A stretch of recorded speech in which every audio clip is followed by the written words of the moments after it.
So hello guys, welcome back. நாங்கள் என்ன பார்க்க போகிறோம்டா, நான் இந்த சேனல் க்ரியேட் பண்ண தியரி சொல்கிறதுக்கு அதேமாரி தான் ஒரு தியரியை சொல்ல வந்திருக்கேன். Red car theory. பொதுவாக நாங்கள் எல்லாம் ஒரு ரோடில் போயிருக்க சிவப்பு கார்களை பார்ப்போம், ரெட் கார்ஸை. ஆனால் நான் நோட் பண்ண மாட்டேன். இப்போ எங்களோட ஃப்ரெண்டோ ஒரு தெரியாத ஆளை வந்து நீ எத்தனை ரெட் கார் பார்த்தேன்னு சொன்னால் ஒரு 20-30 பார்த்தேன், அந்த மாதிரி தான் நாங்கள் சொல்லுவோம்.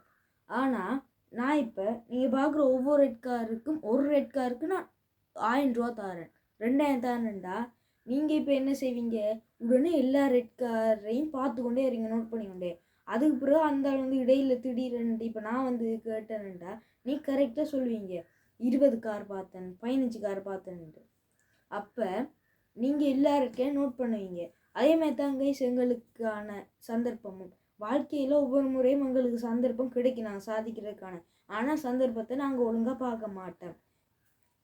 இதுலேருந்து இப்போ அதால் நீங்கள் உங்களுக்கு கிடைக்கிற ஒவ்வொரு சந்தர்ப்பத்தையும் விடாமல் ட்ரை பண்ணுங்கள் எல்லாத்தையும். இப்போ நான் இன்னும் மட்டும் சொல்லணும், நீங்கள்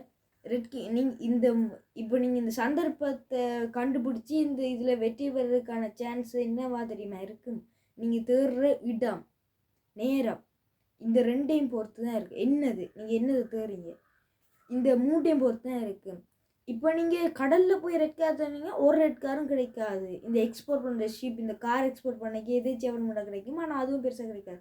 ஆனால் நீங்கள் ரெட் போட்டை செலக்ட் பண்ணலாம். ரெட் போட் எத்தனை பார்க்குறீங்களோ அத்தனை. நாங்கள் இடம், நேரம், என்ன பொருள், இந்த மூண்டையும் வச்சு தான் நாங்கள் எப்பயும் செயற்படணும். எங்களோட வாழ்க்கையில் எந்த நல்ல நடக்கணுமென்றாலும் எங்களுக்கான சான்ஸை விட்டு கொடுக்கக்கூடாது. ஸோ இன்றைக்கான வீடியோ அவ்வளோதான். Bye guys.